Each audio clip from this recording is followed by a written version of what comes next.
এই গজলটা যখন আমি গাইবো, ইহুদি নারী মা ফাতেমার মধ্যে বন্ধুত্ব, এই গজলটা কথা দিলাম যারা এখানে আছেন সবাই ছোট থেকে বড় পর্যন্ত যদি অন্তর থেকে শুনেন, আমার মনে হবে আপনাদের তখন মনে মনে হবে এটাই যে ভাই গজলটা যেন শেষ না হয়, গজলটা আরেকটু হোক।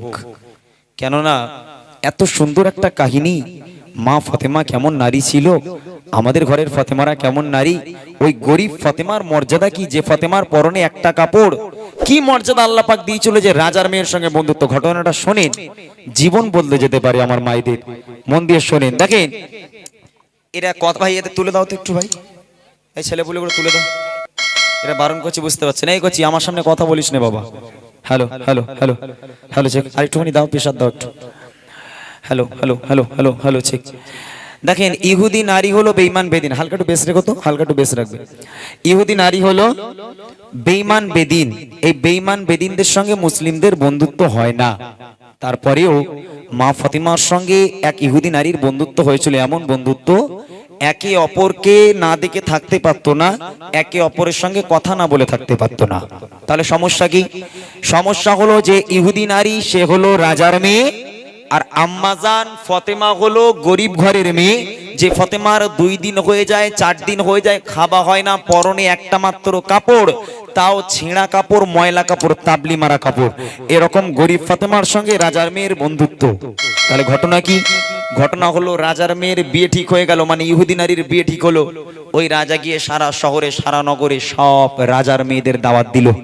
দাওয়াত দিয়ে এসে যখন বাড়িতে এলো, ইহুদি নারী জিজ্ঞেস করছে, আব্বা সবাইকে দাওয়াত করেছো? বলে সারা শহরে সারা নগরে সব রাজার মেয়েদের দাওয়াত করেছি। তখন ইহুদি নারী প্রশ্ন করে, আব্বা আমার বান্ধবী ফাতেমা, তাকে তুমি দাওয়াত দাওনি? তখন বাপ বলে, তোর মাথা খারাপ, তোর মাথা খারাপ। ওই গরিব ভিখারি ফকিরিনী ফাতেমা, যে ফাতেমার পরনে একটা মাত্র কাপড়, যে ফাতেমার খাওয়া হয় না, পেটে পাথর বেঁধে রাখে, ওই গরিব ফাতেমাকে দাওয়াত দিয়ে আমি আমার রাজপ্রাসাদে আনবো তোর বিয়ে খাবার জন্য? কি করে বলি সেই ফাতেমাকে দাওয়াত দিতে? আমি পারবো না। এগুলো ঘটনা শেষ পর্যন্ত মনোযোগ দিয়ে শুনে আর বোঝার চেষ্টা করেন, শেষ পর্যন্ত দেখেন ওই গরিব ফাতেমা রাজার মেয়ের বিয়েতে রাজপ্রাসাদে আসে কিনা। শেষ পর্যন্ত যদি মন থেকে শুনতে পারেন, ইনশাআল্লাহ তাআলা এই গজলে আপনাদের জীবন বদলে যেতে পারে। মা ফাতেমা কেমন নারী ছিল, কবি লিখছে ছন্দের মাধ্যমে, দেখেন। এক ইহুদি নারী ছিল, যার বন্ধু ছিল মা ফাতেমা। ভালোবাসা মায়া মমতা ছিল তাদের অনুপ্রেরণা, ছিল তাদের অনুপ্রেরণা। এক ইহুদি নারী ছিল, যার বন্ধু ছিল মা ফাতেমা। ভালোবাসা মায়া মমতা ছিল তাদের অনুপ্রেরণা, ছিল তাদের অনুপ্রেরণা। একে অপরের চিন্তা ভাবনায়, একে অপরের চিন্তা ভাবনায় কথা মায়ারি বর্ণনা। ভালোবাসা মায়া মমতায় ছিল তাদের অনুপ্রেরণা, ছিল তাদের অনুপ্রেরণা। এক তারিখে ইহুদি মেয়ে,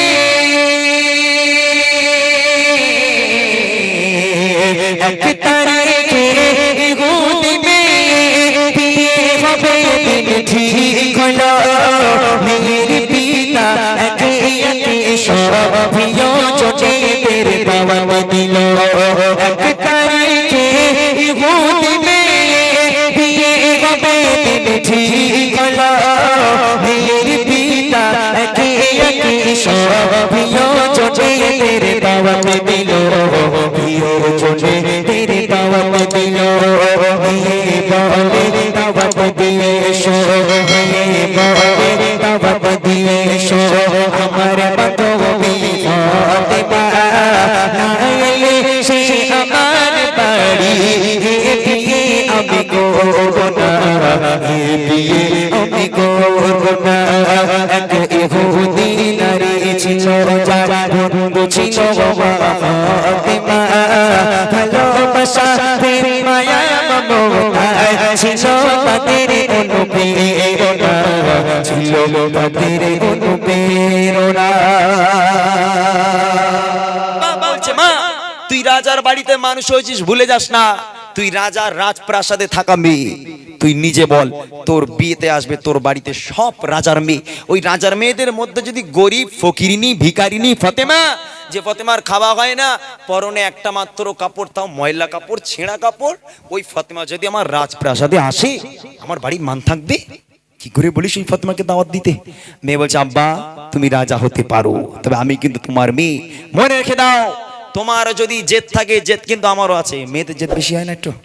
এখানে বললে ওসব ফুলে ফেপে মোটা হয়ে যাবে, কোন বলার দরকার নেই। তা মেয়েদের জেদ এমনি একটু বেশি হয়।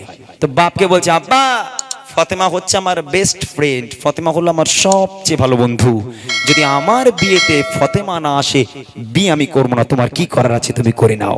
মেয়ের জেদ দেখিয়ে মুখ ঘুরিয়ে ওখান থেকে চলে গেল, যাও বিয়ে করবো না, তুমি রাজা তো, তুমি কি করবে করে নাও, আমি বিয়ে না করলে তোমার কি করার আছে, যদি ফাতেমা আমার বাড়িতে না আসে বিয়ে আমি করবো না। আব্বা রেগে গেল, রেগে গিয়ে মেয়েকে কি বলছে দেখেন,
মেয়ের জেদের কাছে বাপ হেরে গেল, বাপ নিরুপায় হয়ে গেল, কোনো রাস্তা নেই, এখন মেয়ের কথা মানতে হবে। তখন বাপ রেগে গেছে, ঠিক আছে তোর কথা আমি মেনে নেব মা, ওয়ান কন্ডিশন, একটা শর্ত আছে। আব্বা কি শর্ত? আমার বাড়িতে আসবে সব রাজার মেয়ে, তোর বান্ধবী ওই ফকিরিনী ভিখারিনী ফাতেমাকে বল, আজকের ও যদি রাজার মেয়েদের মতো দামি দামি পোশাক পরে, নূতন পোশাক পরে যদি আমার রাজপ্রাসাদে আসতে পারে তাহলে এন্ট্রি আছে। আর যদি গরিব ফাতেমা ফকিরের হালাতে, গরিবের হালাতে যদি আমার রাজপ্রাসাদে এসেছে, আমি কিন্তু অপমান করে দাঁড়িয়ে দেবো। বল তোর ফাতেমাকে। তখন ফোন টোন ছিল না, একটু আস্তে, তখন ফোন টোন ছিল না, ইহুদি নারী চিঠি লিখলো, চিঠি লিখে ফাতেমার কাছে পাঠিয়ে দিল, বুবু এই ব্যাপার, আগামীকাল আমার বিয়ে, আমার আব্বা কোনো মতে রাজি হয় না তোমাকে দাওয়াত দেওয়ার জন্য, অনেক কষ্ট করে রাজি করিয়েছি বুবু, আগামীকাল আমার বিয়ে, তুমি আমার বিয়েতে এসো, একটা নতুন পোশাক পরে এসো বুবু, তুমি যদি আমার বিয়েতে না আসো বিয়ে কিন্তু আমি করবো না। আম্মাজান ফাতেমা চিঠিটা পড়লো, পড়ার পর হাসতে হাসতে দাওয়াত কবুল করে নিল, রিপ্লাই করে দিল, উত্তর দিয়ে দিল, ঠিক আছে বুবু, আল্লাহ পাক যদি আমাকে বাঁচিয়ে রাখে, আগামীকাল ফাতেমা তোমার বিয়েতে যাবে ইনশাআল্লাহ। এখান থেকে ভাবনা চিন্তা শুরু। যে ফাতেমার খাওয়া হয় না, যে ফাতেমা পেটে পাথর বেঁধে রাখে, 4 দিন হয়ে গেল পানি ছাড়া মুখে কিছু যায় না, ওই ফাতেমা ওয়াদা করে দিল আল্লাহ পাক যদি বাঁচিয়ে রাখে, আগামীকাল ফাতেমা তোমার বিয়েতে যাবে, আবার নতুন জামা পরে যাবে। আর ফাতেমার কথা কি মিথ্যে হবে? নবীর মেয়ে ফাতেমা, ওয়াদা খেলাফ হবে না। এখান থেকে শুরু হচ্ছে এবার ফাতেমার আজকের মর্যাদা কি। ফাতেমা বলে দিল, ঠিক আছে বুবু, আগামীকাল তোমার বিয়েতে যাব। এইবার দেখেন কি হচ্ছে, অনেক কপালের পর পিতাকে রাজি করে দিল ইহুদি মেয়ে, পিতা বলে বেশ তবে যেন সে আসে দামি পোশাক গায়ে দিয়ে। অনেক কপালের পর পিতাকে রাজি করে দিল ইহুদি মেয়ে, পিতা বলে বেশ তবে যেন সে আসে দামি পোশাক গায়ে দিয়ে, আসে দামি পোশাক গায়ে দিয়ে। গরিব বলে আজ যে ফাতেমা, গরিব বলে আজ যে আগে ফাতেমা হইব কবুলার সোনা সকল নারীদের হবে সরদার তাকে তো তোমরা চিনলে না তাকে তো তোমরা চিনলে না ইহুদি নারী ছিল ছিল ফাতেমা ভালোবাসা প্রেম মায়া মমতা ছিল তাদের অনুপ্রেরণা ছিল তাদের অনুপ্রেরণা কবুল হয়ে গেল ফাতেমা দাওয়াত কবুল করেছে এইবারে ফাতেমা নামাজের পার্টি ফেলেছে এখান থেকে একটু কথা কম বললে ভালো হয় কানে আসছে ফাতেমা নামাজের পার্টি ফেলেছে নামাজের পার্টি ফেলে 2 রাকাত নামাজ পড়েছে নামাজ পড়ে ওই যে ফাতেমা সিজদায় চলে গেল ফাতেমা সিজদা থেকে আর মাথা তোলে না সন্ধ্যা হয়ে যায় রাত হয়ে যায় তাহাজ্জুদের সময় হয়ে যায় আম্মা জান ফাতেমা সিজদায় পড়ে হাউ হাউ করে কাঁদছে এত কান্না কেড়েছে ফাতেমা আজকের তার চোখের পানিতে জায়নামাজটা পুরো ভিজে গেল আম্মা জানের গায়ে যে পোশাক ছিল পোশাকটা পুরো ভিজে গেল আমার আল্লাহ সহ্য করতে না পেরে জিবরিলকে ডাক দেয় জিবরিল তাড়াতাড়ি করে জান্নাতে যাও জান্নাতে গিয়ে একটা জান্নাতি বড় প্যাকেজ তৈরি করো ওই প্যাকেজটা নিয়ে ফাওরান চলে যাও দুনিয়ার বুকে আমার নবীর কাছে আমার নবীর মেয়ে ফাতেমা কাঁদছে আমি আল্লাহ সহ্য করতে পারবো না জিবরিল জান্নাতে গেল জান্নাতে একটা প্যাকেজ তৈরি করা হলো ওই প্যাকেজটা জান্নাত থেকে নিয়ে ফাওরান জিবরিল আমিন চলে এলো দুনিয়ার বুকে নবীর কাছে ইয়া রাসূলুল্লাহ ইয়া হাবিবাল্লাহ আল্লাহ পাক জান্নাত থেকে আপনার মেয়ে ফাতেমাকে উপহার দিয়েছে আপনি দিয়ে আসুন আমার নবী সবই বুঝে গেল কিছু বাকি রইল না ওই রাতের বেলা নবী ওই প্যাকেজটাকে ধরে নিয়ে ফাতেমার বাড়ি এসে হাজির ফাতেমা দরজা খোলো আব্বা এসেছি দরজা খুলে গেল দরজা খুলে দেখছে আম্মা জান ফাতেমা সিজদায় পড়ে হাউ হাউ করে কাঁদছে আমার নবী এই কন্ডিশন থেকে কোনো কথা বললো না শুধু ডাক দিল ফাতেমা আম্মা জান ফাতেমা এলো আল্লাহ রাসূলের প্যাকেজটাকে নিয়ে ফাতেমার হাতে দিল ফাতেমা এই প্যাকেজটা তোমার কাছে দিচ্ছি তুমি তোমার ঘরে রাখো আমি আব্বা কাল আসবো কাল কথা হবে এতটুকু জাস্ট এতটুকু কথা বলে আমার নবী চলে গেল আম্মা জান ফাতেমা প্যাকেজটাকে ঘরের একটা কোণায় রেখে দিয়ে আবার দরজা বন্ধ করে পুনরায় আবার সিজদায় গিয়ে হাউ হাউ করে কান্না শুরু করেছে এইবারে দেখেন কি হচ্ছে খোদার মহিমা কেউ তো বোঝে না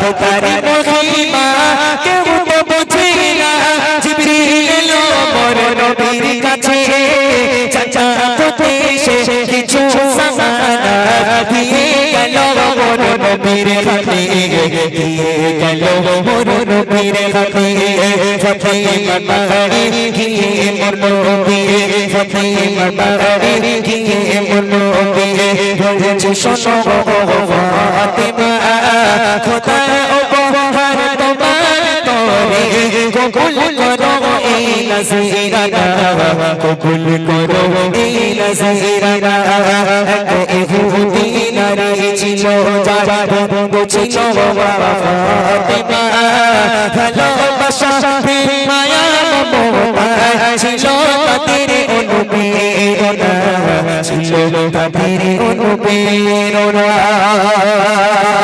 সকাল হয়ে গেল সকাল হয়ে গেল এইবারে বিয়ে বাড়ি যাওয়ার পালা পোশাক জোগাড় হয়নি এবার শোনেন ভালো করে আম্মা জান ফাতেমা কিন্তু ওয়াদা করেছে আল্লাহ পাক যদি রাজি থাকে আগামী কাল তোমার বিয়েতে যাব সকাল হয়ে গেল এক্ষুনি বিয়ে বাড়ি যেতে হবে ভাই চাটা একটু পরে দিও ভাই এই গজলের সময় এত এরকম করলে হবে না চা পরে ভাই গজলের সময় এরকম করলে হবে না ভাই প্লিজ আমি অসুস্থ অবস্থায় গজল গাইছি না কথা বললে কথাটা কানে আসছে প্লিজ ভাই অনুরোধ জানাচ্ছি আম্মা জান ফাতেমা সিজদায় পড়ে আবার কাঁদছিল এমত অবস্থায় বাইরে তাকিয়ে দেখে সূর্যোদয় হওয়ার সময় হয়ে গেছে সকাল হয়ে গেছে আম্মা জান ফাতেমা তাড়াতাড়ি করে ফজরের নামাজকে আদায় করে আবার সিজদায় গিয়ে এবার জোরে জোরে কান্না শুরু করেছে হাউ হাউ করে আল্লাহ আমি তো ওয়াদা করেছি আল্লাহ আমি তো কথা দিয়েছি আমি বিয়ে বাড়ি যাব এখনো নতুন পোশাক জোগাড় হয়নি কি করে যাবো আল্লাহ এমত অবস্থায় আমার নবী মসজিদুন নবী শরীফ থেকে ফজরের নামাজকে আদায় করে আবার ফাতেমার বাড়ি এসে হাজির ফাতেমা দরজা খোলো দরজা খুলে গেল আম্মা জান ফাতেমা সামনে দাঁড়িয়ে আছে ছলো ছলো নয়ন নিয়ে করুণ দৃষ্টিতে আব্বার দিকে তাকিয়ে আছে আমার নবী বুঝতে পারলো কোনো কথা বললো না শুধু বললো ফাতেমা কাল রাত্রে যে প্যাকেজটা তোমাকে দিয়েছিলাম তুমি কি খুলে দেখেছো আম্মা জান ফাতেমা বলছে আব্বা আপনি তো খুলতে বলেননি আপনি বলেছেন ফাতেমা রেখে দাও আমি রেখে দিয়েছি কি ফাতেমা বলেন আমার ঘরে মেয়েরা পারবে আল্লাহ রাসূল বলছে ফাতেমা খুলেছো বলে আব্বা খুলতে তো আপনি বলেননি আমাকে আপনি বলছেন ফাতেমা রেখে দাও, আমি রেখে দিয়েছি। আর আমার ঘরের মেয়েদের বাপ বাপ যদি একটা জিনিস দেয়, খোকি তোর ঘরে রাখ দিন একটুখানি, কালকে সকালবেলা লোবো। ও আল্লাহ, বাপ চলে যেতে যা দেরি। ওরে রাখবে কি ছিট কিনে তোর ছিঁড়ে করে দেখ ওর মধ্যে কি আছে, ভালো জিনিস হলে গপাট করলে একদম আলমারিতে ভরে দেবে, তাই না? এই হলো আমার ঘরের মেয়ে। আল্লাহ রাসূল বলছে ফাতেমা নিয়ে এসো। প্যাকেজটাকে নিয়ে আসা হলো। আল্লাহ রাসূল এবার অর্ডার দিল, ফাতেমা খোলো। প্যাকেজটাকে ছেঁড়া হলো। ওই জান্নাতি প্যাকেজ যখন ফাতেমা নিজে হাতে করে ছিঁড়েছে, ছেঁড়ার পর দেখছে আল্লাহ পাক আল্লাহ তাআলা জান্নাত থেকে আম্মাজান ফাতেমার জন্য পৃথিবীর বুকে সবচেয়ে দামি একটা পোশাক আর পৃথিবীর বুকের সবচেয়ে দামি একটা খুশবু আল্লাহ পাক জান্নাত থেকে আম্মাজান ফাতেমাকে উপহার দিয়েছে। জোরে বলুন না সুবহানাল্লাহ। সারাটা রাত কেঁদেছে ফাতেমা। আল্লাহ ওই রাত্রের বেলা ফাতেমার ঘরে কিন্তু পোশাক পাঠিয়ে দিয়েছে। এইবারে ফাতেমা খুশিতে বাগে বাগ, মুচকি হাসি দিয়ে তাড়াতাড়ি গোসল করে ফ্রেশ হয়ে জান্নাতি পোশাক পরেছে। খুশবুটা যখন লাগিয়েছে, আব্বাকে বলছে আব্বা আমি আর বিলম্ব করব না, আর দেরি করব না, আপনি আমাকে বিদায় দেন, আমি আমার বান্ধবীর বিয়েতে যাব। আল্লাহ রাসূল বলছে ফাতেমা যাচ্ছ যাও, দুটো কথা খেয়াল রাখবে, কোনো পর পুরুষ যেন তোমার চেহারা দেখতে না পায়। যে সমস্ত নারীরা পর পুরুষের সঙ্গে ওঠা বসা চলাফেরা কথাবার্তা, ওই সমস্ত নারীরাও যেন তোমার আশেপাশে না আসতে পারে। যাও চলে যাও। আব্বার কাছে থেকে বিদায় নিয়ে গুটি গুটি পায়ে ফাতেমা চলেছে কোথায়? রাজপ্রাসাদের দিকে। গন্তব্যে পৌঁছে গেল, রাজপ্রাসাদে পৌঁছে গেল। মা ফাতেমা রাজপ্রাসাদের মেন গেটে যখন পাটা রেখেছে, রাখার সাথে সাথে দেখছে লাইন দিয়ে সারি সারি বসে আছে সব রাজার মেয়ে। একটা সাধারণ মেয়ে সেখানে নেই, সব রাজার মেয়ে বসে আছে। আম্মাজান ফাতেমা সেখানে পৌঁছে গেল। একেবারে পা রাখার সাথে সাথে রাজার মেয়েদের অবস্থা কি হচ্ছে দেখে। যখন ফাতেমা আসিল সে বাড়ি, যখন ফাতেমা আসিল সে বাড়ি, চোখে যত রাজা বাদশা একই অপর পোশাক ফাতেমা হারিয়ে যায় সব মুখের ভাষা। যখন ফাতেমা আসিল সে বাড়ি, চোখে যত রাজা বাদশা একই অপর পোশাক ফাতেমা হারিয়ে যায় সব মুখের ভাষা, হারিয়ে যায় সব মুখের ভাষা। সুবাসে ভরে দূর বহু, সুবাসে ভরে দূর বহু, বেশের গন্ধে দিবানা। কোথায় রাজা আর কোথায় বাদশা, করে ফাতেমাকে বেঈমানা, করে ফাতেমাকে বেঈমানা। এক ইহুদি নারী ছিল যার বন্ধু ছিল বাবা ফাতেমা, ভালোবাসা প্রেম মায়া মমতা ছিল তাদের অনুপ্রেরণা, ছিল তাদের অনুপ্রেরণা। ফাতেমা যেই রাজার বাড়িতে পা রেখেছে, রাখার সাথে সাথে রাজার মেয়েগুলো সব দাঁড়িয়ে গেল। চোখগুলো এরকম বড় বড় হয়ে গেছে, একেবারে মানে অবাক দৃষ্টিতে তাকিয়েছে ফাতেমার দিকে। কি অবস্থা! যে ফাতেমাকে আমরা ভিখারি বলতাম, যে ফাতেমাকে ফকির বলতাম, গরিব বলতাম, ওই ফাতেমা যেমন একটা পোশাক পরে রাজার মেয়ের বিয়েতে গিয়েছে, রাজার মেয়েদের হুঁশ উড়ে গেল।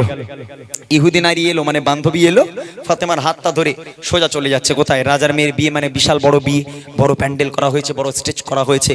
স্টেজের উপর যেখানে কোণে বসবে, কোণের পাশে সিংহাসন দিয়ে ওই বান্ধবী আম্মাজান ফাতেমাকে সিংহাসনের উপর বসিয়ে দিল। এখান থেকে শিক্ষা দেখেন, যে সমস্ত রাজার মেয়েরা ফাতেমাকে গরিব বলে, ভিখারি বলে, ফকির বলে, ওই সমস্ত রাজার মেয়েরা নিচে, আর আমার আল্লাহ গরিব ফাতেমাকে সবার উপরে সিংহাসনে বসিয়ে দিয়েছে। জোরে হবে না? জোরে হবে না সুবহানাল্লাহ? একটা রাজার মেয়ে ফাতেমার গায়ে টাচ করে বসেছিল। কিছুক্ষণ পরে দেখছে ওই মেয়ের গা থেকে এত সুন্দর একটা খুশবু বার হচ্ছে, পুরো বিয়ে বাড়িটা মাতোয়ারা হয়ে যায়। এখনো রাজার মেয়ে থাকতে না পেরে ফাতেমাকে বলে, বুবু একটা কথা বলবো? বলে বলো। বলে আচ্ছা বুবু, তুমি যে খুশবুটা লাগিয়েছো আর তুমি যে পোশাকটা পরেছো, একটাবার বলো না কোন বাজার থেকে কিনেছো? বলে কেন? বলে না, আমার বাপ রাজা, আজও পর্যন্ত আমার বাপের ক্ষমতা হলো না এত দামি পোশাক আর এত সুন্দর পোশাক কিনে দেওয়ার জন্য, আর তুমি গরিব হয়ে একটাবার বাজারের ঠিকানাটা বলো। এখন ফাতেমা কি বলবে? খোলা পাতা বা বসিরহাটে চলে গেলে পেয়ে যাবে মনে হয়। কি বলো? হ্যাঁ ভাই কি বলো? বসিরহাটে পাওয়া যাবে? এ বলে হ্যাঁ। কি সব মনে সে কাণ্ড বলে দিন। ওরে ভাই, ওরা তো জান্নাতি পোশাক বসিরহাটে কোথায় পাবি রে ভাই? তো আম্মাজান ফাতেমা মুচকি মুচকি হাসছে আর মনে মনে করছে সুযোগ পেয়েছি তোদের সব কটাকে আজ কলমা পড়াবো।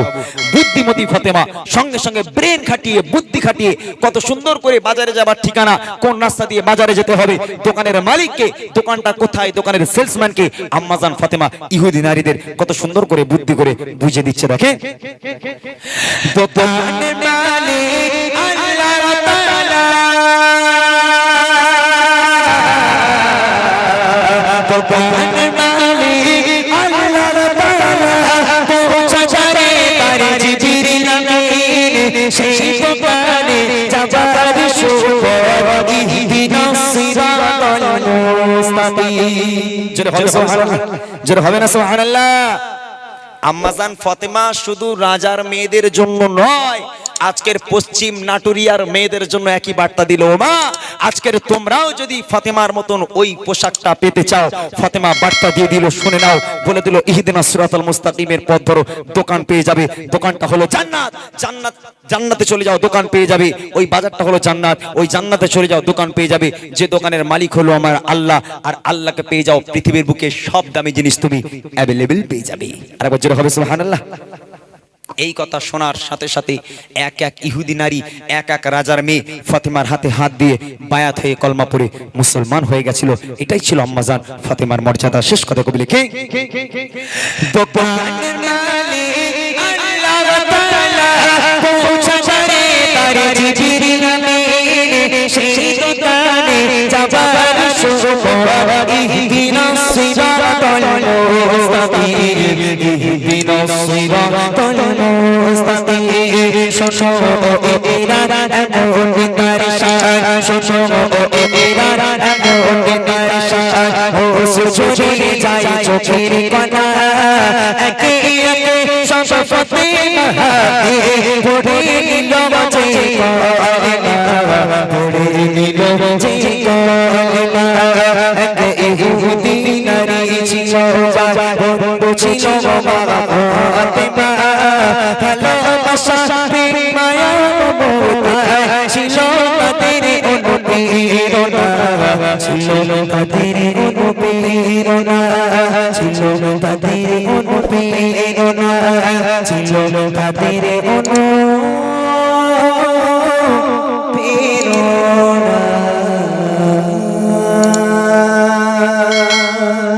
আচ্ছা, কেউ উঠবেন না, একটা প্রস্তাব রাখবো আমি, কেউ উঠবেন না। যে